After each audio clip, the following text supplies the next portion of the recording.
Bienvenidos a Iglesia Vida, qué gusto me da verlos, qué gusto ver a muchos de regreso. Déjenme centrar un poquito más.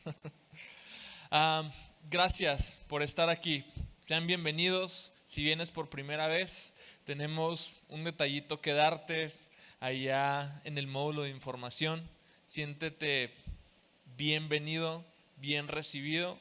Estamos contentos de tenerte aquí y que puedas empezar a echar lazos en esta iglesia y sentirte parte de casa. Saben que estamos a punto de iniciar una nueva serie, entonces quise, antes de iniciar, un mensaje que consideré importante, sobre todo por el tiempo que está viviendo nuestro país. Hechos 17:26, si me acompañan. Dice, está Pablo dando un discurso y dice: de uno solo Dios hizo todas las naciones del mundo para que habitaran sobre toda la superficie de la tierra, habiendo determinado sus tiempos y las fronteras de los lugares donde viven, para que buscaran a Dios y de alguna manera palpando lo hallen, aunque Él no está lejos de ninguno de nosotros. Normalmente podemos creer, y la mayoría de nosotros lo hace, que Dios tiene un interés en individuos, y es cierto. Pero hoy quiero que levantemos un poquito más nuestra mirada, que nos quitemos un poquito del centro y que atendamos otro gran interés de Dios, que son naciones enteras. Dios no espera un puñado de individuos de cada parte del mundo. Dios anhela que todas las naciones de la tierra vengan al conocimiento de Él, vengan al conocimiento de la verdad. Y es muy fácil para nosotros sentirnos un poco frustrados, un poco incómodos, cuando observas la realidad de tu nación, cuando lees las noticias, cuando abres tus redes sociales y todo lo que encuentras es maldad, violencia, secuestros, homicidios, una degradación del tejido social, una degradación moral cada vez más marcada. Y de pronto sería muy sencillo pensar, bueno, pues es que Dios pues me salvó a mí, a mi familia, a unos cuantos en mi iglesia, y pues qué chido. Pero si por algún momento nos detuviéramos a pensar que Dios tiene un plan para todo México, nuestra perspectiva de todo nuestro país cambiaría diferente. Y es donde me quiero enfocar en esta tarde. Acompáñame a orar antes de empezar. Dios, gracias por este mensaje y por la oportunidad de estar aquí escuchando tu palabra en este domingo. Te pido que bendigas a cada persona que está disponiendo su tiempo y su corazón a aprender algo, a escuchar algo. Dios, que nadie se regrese con sus corazones vacíos. Dales algo, Señor Jesús. Premia esta intención de ponerte a ti en primer lugar en este día, de concederte este día a ti, y dales algo, Señor, que ellos puedan llevarse y que puedan vivir el resto de la semana, en el nombre de Jesús. Amén. Así es. Y la degradación de la que hablo, las cosas malas que están sucediendo en nuestro país tienen una explicación. Y me encanta cómo hay casi un relato bíblico para cualquier cosa. Hay casi un relato bíblico que puede más o menos parecerse a un montón de realidades. Y hoy quiero llevarte al que probablemente sea uno de los relatos más densos y más oscuros en toda la Biblia. De esas cosas que dices, ¿por qué eso está en la Biblia? Bueno, pues porque los relatos están ahí porque son descriptivos. ¿Qué quiere decir? Que nos describen cómo pasaban las cosas en algún momento, cómo actuaban las personas en algún momento, cómo estaba la situación social en algún momento. Nos describen. de muchos relatos tú puedes aprender algo y decir, ok, si David adoraba a Dios en tiempos difíciles y de dolor, entonces yo puedo hacer lo mismo y Dios me va a decir, ok, tú puedes extraer un principio, pero no solo lo extraes de ese relato. Eso está en toda la Biblia. Sin embargo, hay relatos que nos describen cómo era una situación. Y este relato que está en Jueces 19 nos describe una situación bastante fuerte en la nación de Israel. Israel fue el pueblo escogido por Dios para impactar a las naciones. ¿Dios quiere a las naciones? Sí. Pero el vehículo y la herramienta a través de la cual Dios iba a alcanzar a todas las naciones de la tierra era a través de un pueblo. Por eso titulamos este mensaje Pueblos y Naciones. Porque Dios de un pueblo es capaz de hacer algo tan grande que sea capaz de trascender a todas las naciones. Y en algún tiempo su plan fue para Israel.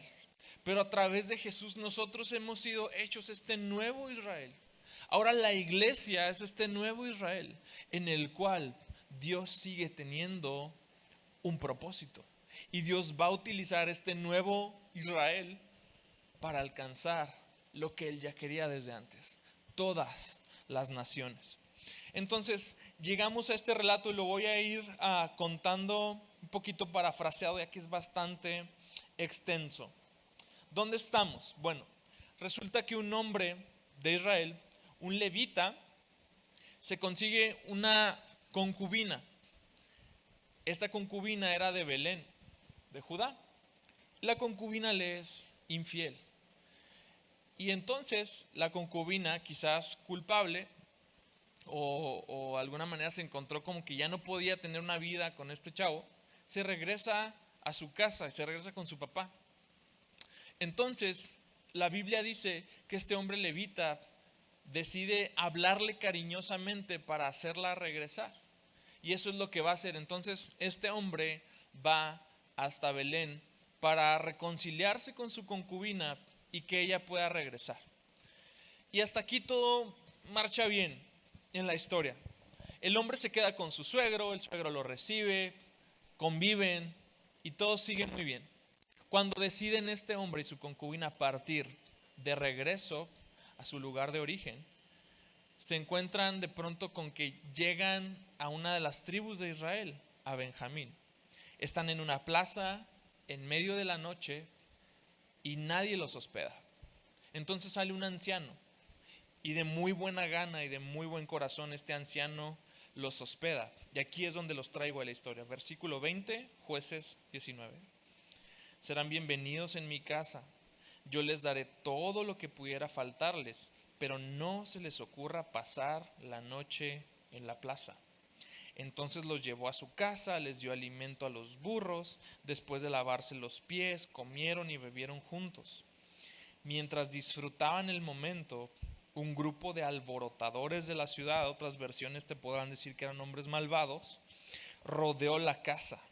Comenzaron a golpear la puerta y a gritarle al anciano: saca al hombre que se hospeda contigo para que podamos tener sexo con él. A ver, no sé si les suena familiar esta historia. En la Biblia ya había sucedido esto. Sí, en una ciudad llamada Sodoma. Ahora Israel, el pueblo escogido por Dios, dentro de su nación, tiene hombres que están actuando como los de Sodoma. ¿Y qué era lo que sucedía?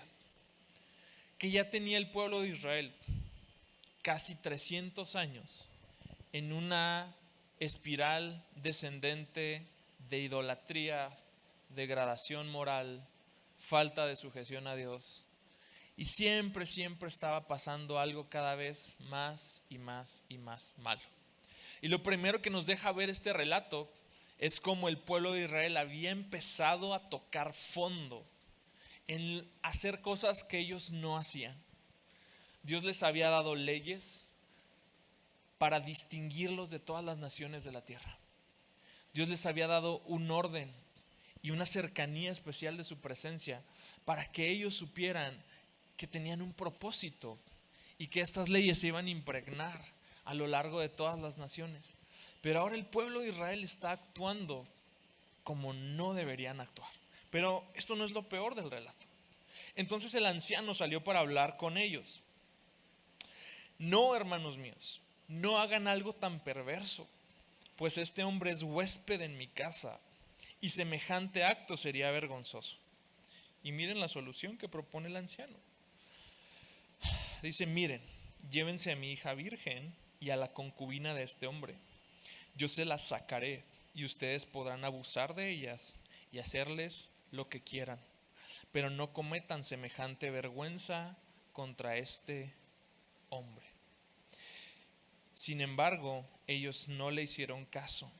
Entonces el levita tomó a su concubina y la empujó por la puerta. Los hombres de la ciudad abusaron de ella toda la noche, violándola uno por uno hasta la mañana. Finalmente al amanecer la soltaron. Cuando ya amanecía, la mujer regresó a la casa donde estaba hospedado su esposo y se desplomó en la puerta de la casa y permaneció ahí hasta que hubo luz. Cuando su esposo abrió la puerta para salir, allí encontró a su concubina tirada con las manos en el umbral. Levántate, vamos, le dijo, pero no hubo respuesta. Entonces subió el cuerpo de la mujer a su burro y se la llevó a su casa. Este relato tan tétrico, de veras, me produce tanta indignación. ¿Sabes por qué? Porque nadie en este relato, en todo el capítulo 19, hace lo que debería haber hecho. Ni una sola decisión correcta vas a ver en el capítulo 19 de Jueces, ni en el 20, ni en el 21. Ni una sola decisión correcta. Todo mal, todo mal, todo mal. Y vemos perversión sexual, vemos violencia y vemos un crimen. La historia continúa y el levita, tan indignado, llega a su casa y para mandar un mensaje a toda la nación, corta en 12 pedazos el cuerpo sin vida de su concubina y lo envía a cada una de las tribus de Israel. Esto produce una indignación tal en toda la nación que tienen una mega asamblea, entrevistan al levita y le dicen, ¿qué te pasó? El levita les expone cómo los hombres de Benjamín habían actuado de una forma tan atroz y tan perversa. Y el pueblo de Israel va en contra de Benjamín y le dice, entréguenos a esos hombres. Y los de Benjamín dicen, no los vamos a entregar. Y luego viene una oleada de guerras en contra de Benjamín y más muertes. Y arrasan con toda la tribu de Benjamín. Y luego malas y malas y malas decisiones. No puedo darte todos los particulares de este relato, pero te puedo dar la frase bíblica que resume todo esto perfectamente. ¿Por qué está pasando esta perversidad? ¿Por qué están sucediendo estas atrocidades? ¿Por qué la violencia? ¿Por qué las malas decisiones? ¿Por qué todo esto que es tan abismalmente diferente de la nación que Dios quería, del pueblo que Dios había escogido? Versículo 25 de Jueces 21.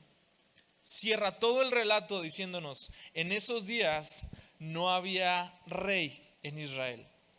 Cada uno hacía lo que le parecía bien ante sus propios ojos. ¿Qué pasó con la ley de Dios? Y los mandamientos, y todas las ordenanzas, y todos los decretos de Dios. Cada quien hacía lo que mejor le parecía. Y se parece un chorro a la sociedad en la que vivimos actualmente. Porque en las bases de la sociedad occidental, si podemos tener un poco de libertad, si podemos tener un poco de estabilidad económica, si muchas cosas no se empezaron a arraigar en esta sociedad, fue porque en algún momento en la fundación de la sociedad occidental estaba presente la palabra de Dios. Estaba presente un pueblo que deseaba escuchar y hacer lo que Dios le decía. Y con muchos errores y con muchas circunstancias, sí, la sociedad occidental se empezó a distinguir de la sociedad oriental, que fue caracterizada muchos años por su miseria, por su desigualdad, por su esclavitud. Porque muchas iniciativas como la abolición de la esclavitud, del seguro social, la dignidad para los presos y muchas otras vinieron de hombres que deseaban hacer la voluntad de Dios, de hombres temerosos de Dios, de hombres rectos.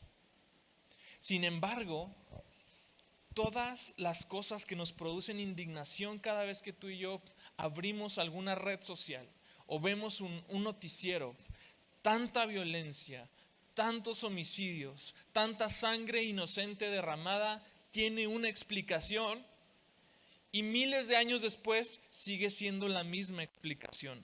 Cada uno hacía lo que le parecía bien ante sus ojos. ¿Por qué estamos como estamos? Porque cada uno hace lo que le parece bien ante sus ojos. Sabes, la mayoría de los cristianos pensamos acertadamente que el poder de la palabra de Dios es transformar individuos, y es correcto, pero de pronto puede pasar desapercibido que la misma palabra tiene el poder para transformar naciones enteras, y que durante mucho tiempo este ha sido el plan de Dios, no para alcanzar un puñado de personas, sino completos países. Yo no creo que la suerte esté ya echada para nuestro país y que la realidad en la que vivimos ahorita de desapariciones, secuestros, extorsiones y violencia generalizada sea ya el último decreto de Dios sobre México, y que lo único que queda es aguantar, esperar a que Cristo venga y todos contentos.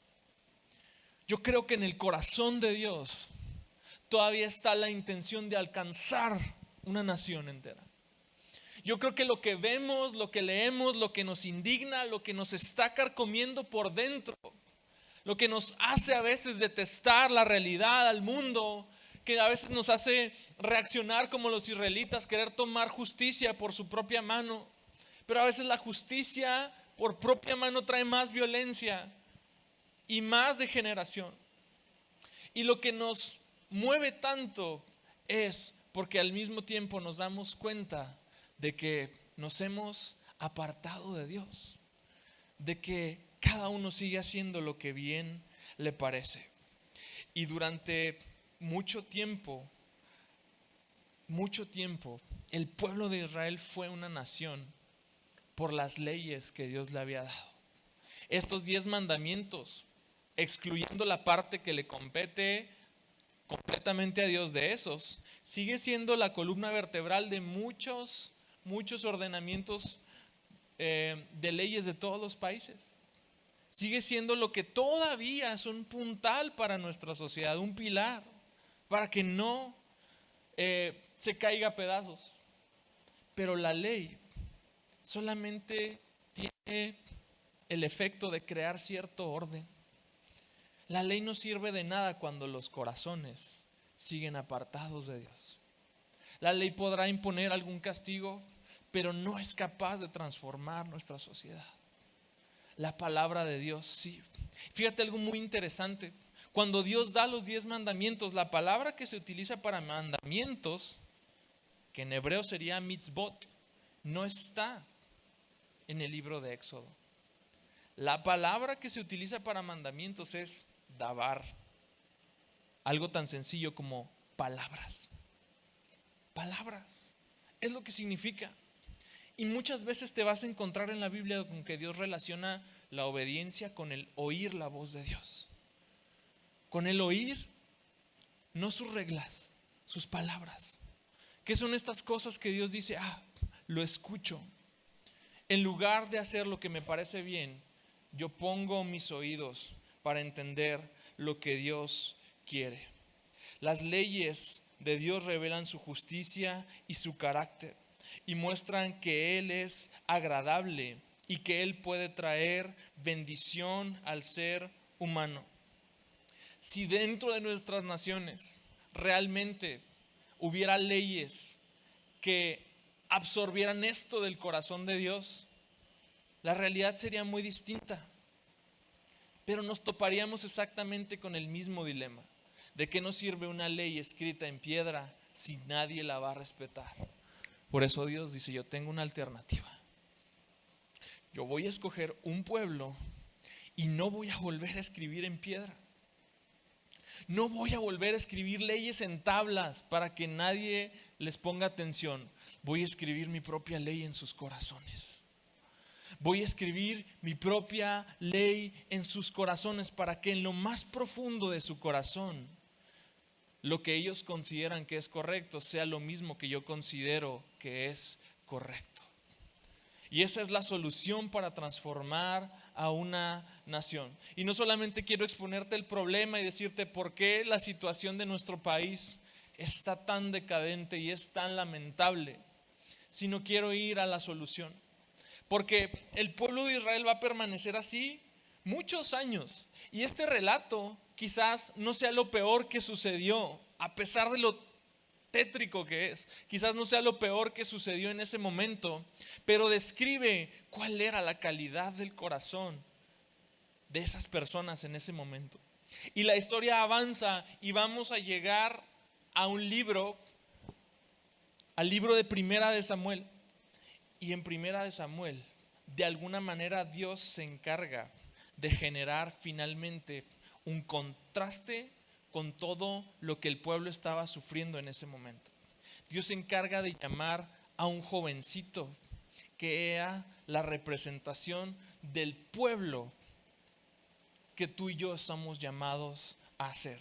Y quiero enfocarme un poquito en algunas características prácticas que había en Samuel, que nace justo a la mitad, casi al finalizar este periodo de tanta oscuridad, de tantos jueces que se levantaban y el pueblo seguía pecando y seguía pecando y seguía pecando. Dios llama finalmente a un hombre que es capaz de oír su voz. Y la primera característica de Samuel es que Samuel era la respuesta al clamor de un hijo de Dios. La mamá de Samuel había sido estéril durante mucho tiempo y de pronto clamó a Dios con tanta fuerza que finalmente Dios le escucha y le da el milagro de poder tener un bebé. Samuel viene de la misma manera que viene todo nuestro socorro, toda nuestra ayuda y nuestro auxilio. Viene de Dios. Cada vez que tú y yo miramos alrededor y lo único que podemos ver son cosas que nos hacen desgarrar el corazón y decir, Dios, ¿dónde estás? Entonces tenemos que mirar al cielo y decir, Dios, que venga nuestro auxilio, que venga nuestro socorro desde lo alto. Y Samuel viene como una respuesta de parte de Dios. Primera de Samuel 2:12, 2:11 nos dice que Samuel se quedó para servir a Dios. Y dice, entonces Elcana regresó a Ramá, a su casa, y el niño Samuel se quedó sirviendo al Señor delante del sacerdote Elí.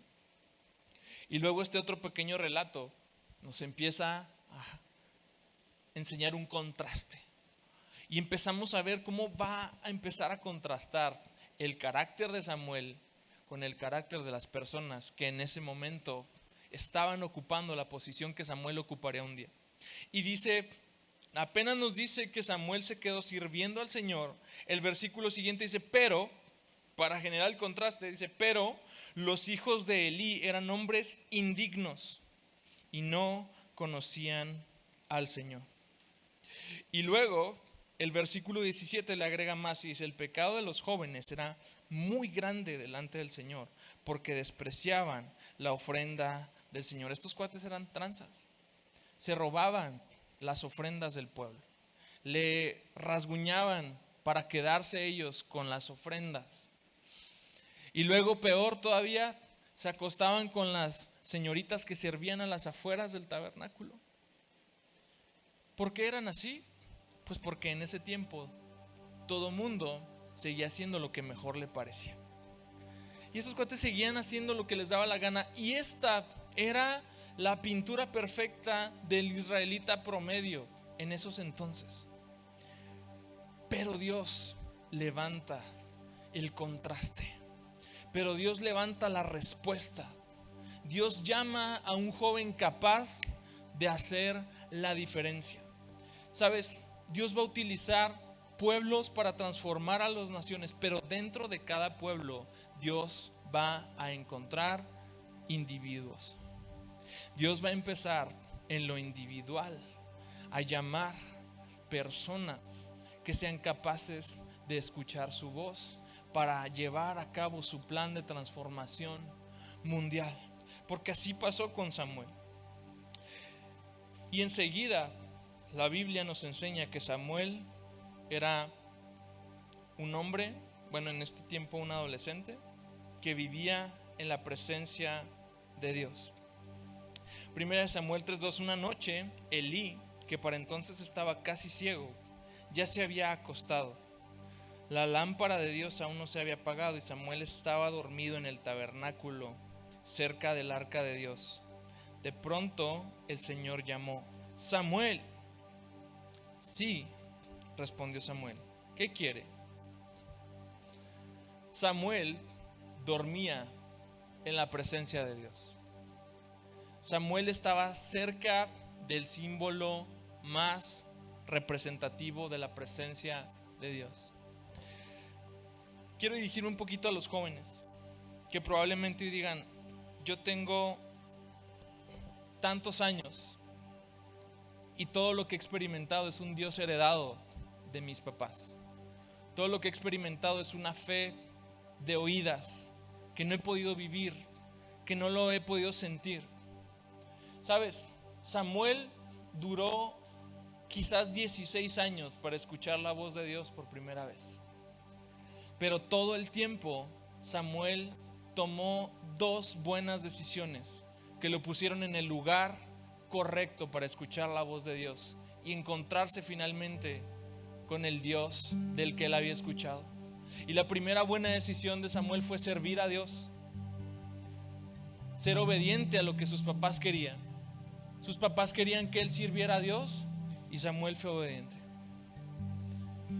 Y enseguida Samuel permaneció en el lugar de la presencia de Dios todo el tiempo. ¿Sabes qué otro gran héroe del pueblo de Israel hacía eso? ¿Y desde cuándo no había un héroe así en el pueblo de Israel? Desde Josué. Josué fue el último gran israelita que se dice que dormía cerca de la presencia de Dios y que no salía de ahí. Y finalmente Dios encuentra otro gran héroe, otro gran israelita capaz de decir: yo habitaba en la presencia de Dios. A veces tú y yo podemos hacernos preguntas: ¿cuándo vamos a escuchar a Dios audiblemente? ¿Cuándo nos vamos a encontrar con este Dios del que nos predican? Yo creo que Dios en su soberanía se va a manifestar a tu vida, pero puede que pase algún tiempo. Para Samuel pasaron 16 años, pero Samuel estuvo en el lugar correcto, en donde Dios podía hablarle audiblemente. Y yo creo que hoy estás en el lugar correcto, que aunque probablemente no hayas escuchado, no hayas experimentado la experiencia full, 100% del Dios del que habla este loco y del que hablan tus papás, si estás en el lugar correcto. Y en algún momento la presencia de Dios va a ser tan latente para ti que vas a empezar a escuchar su voz a través de su palabra. Porque Dios responde al clamor a través de Samuel, y Dios utiliza personas que vivan en su presencia para transformar naciones. Pero esto no es todo. Dios utiliza personas que reconozcan su voz. Samuel en el versículo 7 dice: todavía no conocía al Señor porque nunca antes había recibido un mensaje de él. Así que el Señor llamó por tercera vez, y una vez más Samuel se levantó y fue a donde estaba Elí. Dijo: aquí estoy, ¿me llamó usted? En ese momento Elí se dio cuenta de que era el Señor quien llamaba al niño. Entonces le dijo a Samuel: ve y acuéstate de nuevo, y si alguien vuelve a llamarte, di: habla, Señor, que tu siervo escucha. Samuel todavía no podía reconocer la voz de Dios hasta ese momento, pero encontró la forma de darse cuenta de cuando Dios le estaba hablando. Y esa fue la constante en su vida de ahí en adelante. Dios necesita hombres y mujeres que sepamos reconocer la voz de Dios por encima de la voz del hombre. A veces la voz del hombre nos pide que actuemos de formas en que a Dios no le agrada. A veces el fallar en escuchar la voz de Dios nos hace que finalmente terminemos haciendo lo que a cada uno nos parece mejor, lo que cada uno considera que es correcto. Y ante un pueblo que no escucha la voz de Dios, los resultados son los mismos. Una oleada de maldad que parece a veces incontenible, insostenible, como si no hubiera un mecanismo para hacerle frente a tanta degradación. Pero Dios nos da en su palabra el mecanismo. Hombres que sean capaces de distinguir entre la voz del hombre y la voz de Dios. Y lo que Dios está ya hablando a tu vida a través de su palabra será el combustible que alimente el fuego del plan que Dios tiene para que tu vida sea útil para transformar y alcanzar toda una nación. No es toda una iglesia, no es toda una ciudad, no es una familia. Hay más detrás de estas 4 paredes. Una nación entera que clama porque se levanten hombres dispuestos a escuchar la voz de Dios. Otra característica en la vida de Samuel era que él hablaba lo que Dios le decía sin miedo. Cuando finalmente Samuel se pone a platicar con Dios, Dios le da una palabra que era sumamente confrontativa para Elí. Elí había sido negligente, no corregía a sus hijos. Y los hijos de Elí, como les digo, eran la representación perfecta de todo lo que estaba mal en el pueblo de Dios en ese momento. Finalmente, versículo 18 dice: Samuel le contó todo a Elí y no le ocultó nada. A veces la voz de Dios va a traer una palabra de misericordia que va a ser un bálsamo para alguien. A veces el ser obedientes a la voz de Dios nos va a llevar a incomodar a alguien. La predicación del evangelio a veces es incómoda, porque el evangelio representa un ideal de todo lo que para un ser humano común y corriente, para todos los aquí presentes, nos es inalcanzable. El evangelio es en nuestras fuerzas inalcanzable, porque solamente puede ser vivido de esa forma a través de Cristo. Solamente puede ser entendido a través de la gracia. Solamente puede ser decir: Jesús, tú hiciste esto y ahorita me duele y me cala un chorro porque va en contra de toda mi configuración personal, pero lo voy a hacer. Y el mensaje de la voz de Dios no siempre va a ser cómodo y no siempre va a traer contentamiento a quien lo escucha, pero siempre va a ser efectivo, siempre va a ser útil para el propósito de propósitos que hay en la palabra de Dios. La transformación no solo de personas en lo individual, sino de naciones enteras. Tú y yo no podemos callarnos. A veces tus acciones van a ser tu mejor mensaje. A veces antes de que puedas entablar un discurso con alguien, la suma de tus actitudes ya le predicaron a esa persona, ya le dijeron el mensaje de verdad. Porque el siguiente punto que distinguía a Samuel es que era una persona tan transformada que los demás se percataban y reconocían que habían estado con Dios. Dice el versículo 19: el Señor estaba con Samuel mientras crecía y todo lo que Samuel decía se cumplía. ¿Cómo sabías que un profeta era profeta? Porque hablaba de parte de Dios y lo que Dios decía pasaba. Y Samuel crecía, y Samuel se empezaba a fortalecer. Esto habla de una madurez en Samuel, habla de una perseverancia. Ya no era más este adolescente que no podía distinguir entre la voz de Dios y la voz de un hombre. Ahora era un joven maduro, un hombre hecho y derecho, capaz de reconocer la voz de Dios y hablar de parte de Él con tal precisión que la gente decía: este cuate es en serio, este cuate es real. Y quizás tú y yo ahorita no somos perfectos, pero sabes que si no somos perfectos, por lo menos seamos reales, seamos de una sola pieza, seamos hombres y mujeres capaces de decir lo que Dios está haciendo en él se confirma a través de lo que este hombre hace, porque esto le pasaba a Samuel. Dice: entonces todo Israel, desde Dan hasta Beersheba en el sur, supo que Samuel había sido confirmado como profeta del Señor. El Señor siguió apareciéndose en Silo y le daba mensajes a Samuel ahí en el tabernáculo. ¿Sabes qué es lo hermoso de este versículo? Que cuando empieza el capítulo 3, dice: en ese tiempo casi no había palabra de Dios y casi no había visiones de parte de Dios. O sea, imagínate que toda esta degradación social que estaba sucediendo respondía no solamente a que los hombres hacían lo que consideraban mejor para sí mismos, sino que los hombres y las mujeres no escuchaban la palabra de Dios y no había una visión para sus vidas, no había una dirección. Dice Proverbios que el pueblo sin visión se desenfrena, y lo que hacía un profeta es traer visión, era traer una dirección, un orden, un norte. Esto es lo que Dios quiere.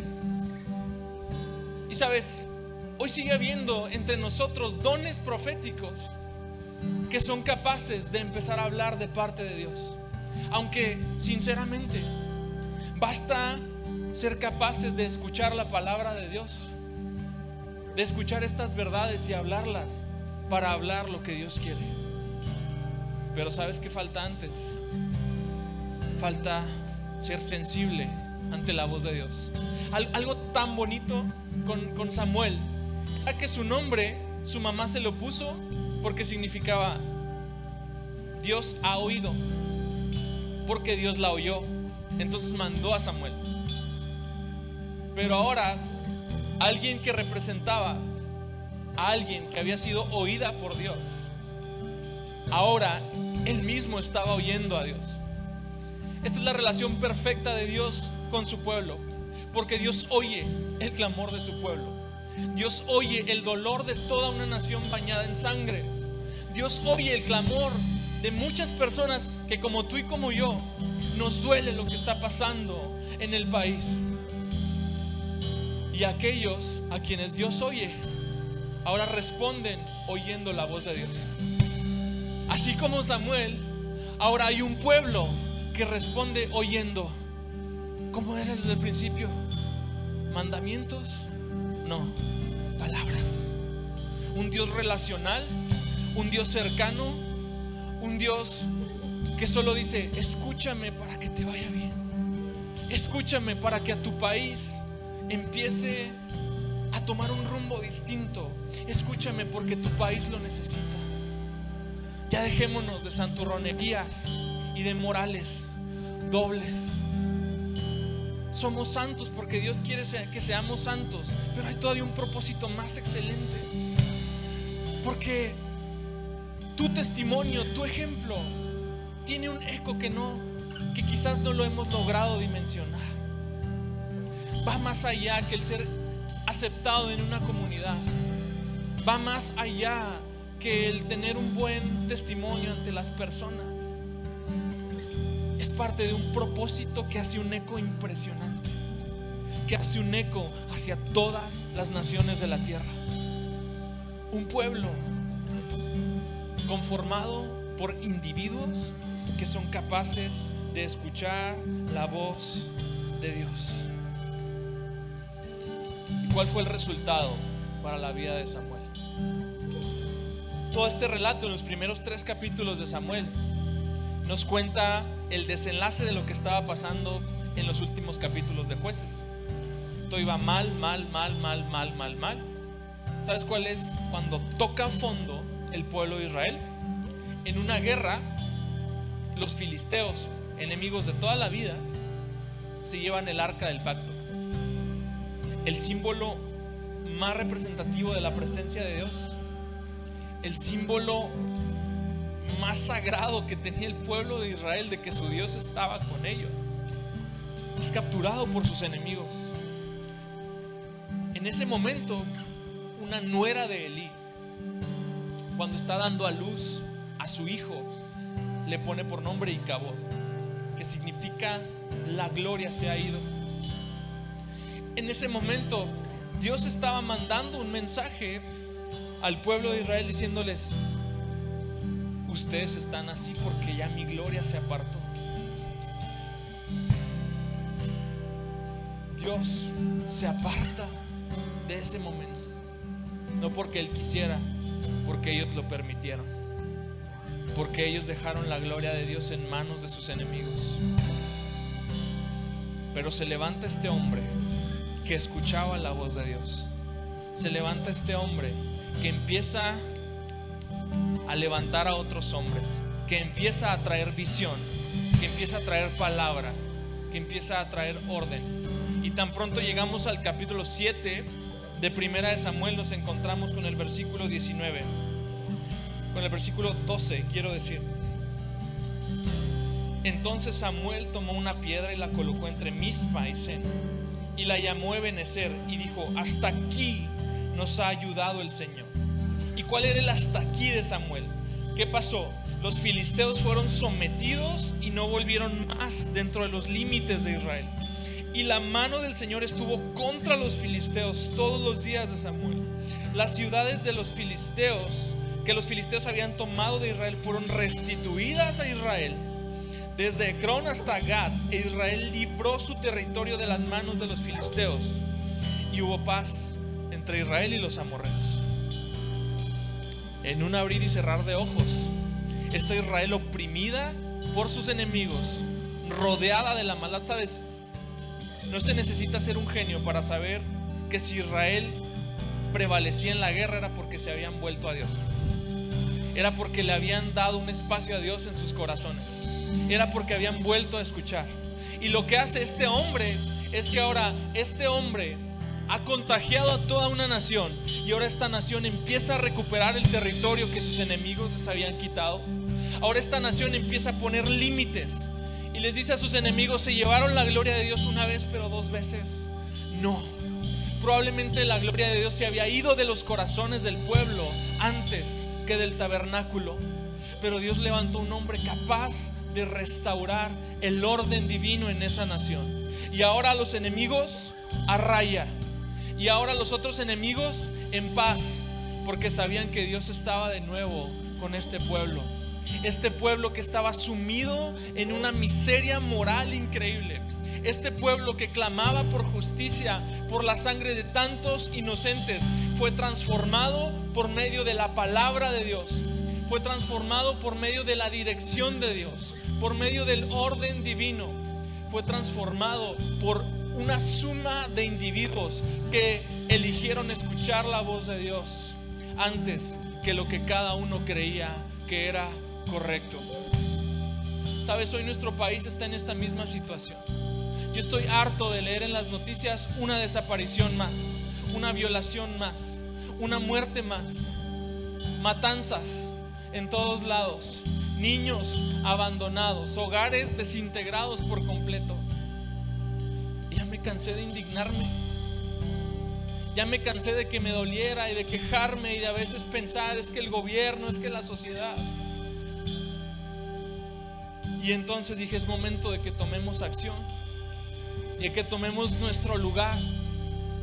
Y el primer lugar que necesitamos tú y yo ocupar para transformar nuestra nación es el lugar de nuestras rodillas. ese lugar de decir: Dios, yo me humillo a ti. Yo quiero volver mi rostro a ti. Yo quiero escuchar nuevamente tu voz. Yo quiero que tu gloria regrese.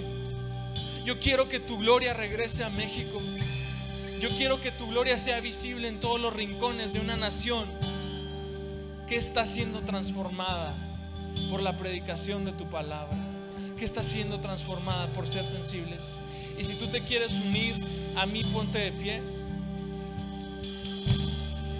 Hoy no se trata de nosotros, en cierta parte lo es, pero hoy quiero que pongamos nuestros ojos en nuestra nación y que no entreguemos, no doblemos las manos. No ha terminado todo para nuestro país. No es la situación y ya.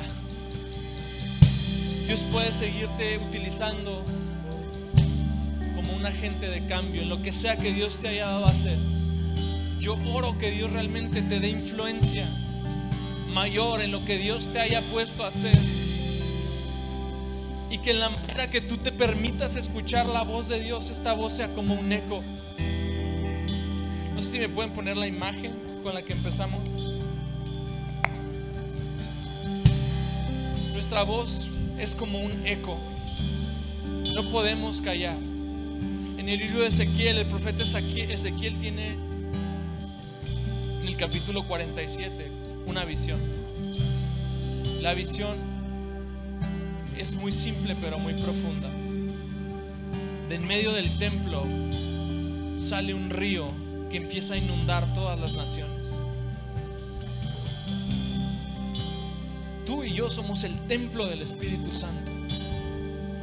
Y de cada uno de estos pequeños templos puede empezar a fluir ese río, que se una a otros ríos, que forme un caudal capaz de alcanzar a las naciones, capaz de alcanzar un país. Todo lo que Dios haya de poner en ti, derrámalo. Todo lo que Dios haya de poner en ti tiene el potencial de extenderse hacia donde tú no te imaginaste. No tengas en poco la influencia que Dios te puede dar, pero sobre todas las cosas no tengas en poco las palabras que Dios te ha dicho. Señor Jesús, hoy nos unimos en un clamor de auxilio, sabiendo que tú eres de donde proviene ese auxilio y esa ayuda. Dios, transforma nuestro país, Padre Santo. Yo quiero ser el instrumento que tú utilices para transformar a mi nación. Señor, sobre todas las cosas, perdóname y perdónanos como país. Perdona el derramamiento de sangre, perdona la perversión, perdona, Señor Jesús, que hoy cada persona siga haciendo lo que le parece. Señor Jesús, si mi vida es la respuesta al clamor de auxilio de esta nación, entonces yo me pongo para servirte a ti. Señor Jesús, yo quiero habitar en tu presencia. Señor Jesús, yo quiero ser sensible a tu voz. Señor Jesús, yo quiero hablar tu palabra con valentía. Señor Jesús, yo quiero ser tan transformado por ti que ninguna persona pueda dudar de la verdad que en mí habita. Señor, transforma mi país, transforma mi nación. Dios, abre nuestros oídos. Abre nuestros oídos, que todo aquel que sienta que la gloria se ha ido de su vida pueda encontrarse nuevamente contigo. Destapa nuestros oídos para escuchar tu voz nuevamente, para volvernos a ti, a tu palabra, para volvernos a lo que tú quieres, a ser guiados por ti, Señor Jesús. Transforma mi país, bendice a México, sana mi tierra, Dios. De verdad nos duele la situación, nos duele cómo esa sangre inocente sigue subiendo y sigue acumulando juicio para nuestras vidas. Señor Jesús, desde el más joven hasta el más viejo de esta casa, haz de ellos un instrumento para alcanzar uno por uno nuestra nación. Este pueblo escogido por ti, Señor Jesús, necesita volverse así para encontrarse con toda una nación que necesita de ti. Señor Jesús, alcanza nuestro país. Señor Jesús, trae consuelo a todos los que hoy lloran una pérdida más. Señor Jesús, trae ante la sociedad un verdadero celo por hacer lo que es correcto. Señor Jesús, que nuestra justicia venga de ti. Señor Jesús, detén la maldad que nos abruma, que se está apoderando de nuestro país. Que la luz de la verdad empiece a alumbrar a cada rincón de nuestro país.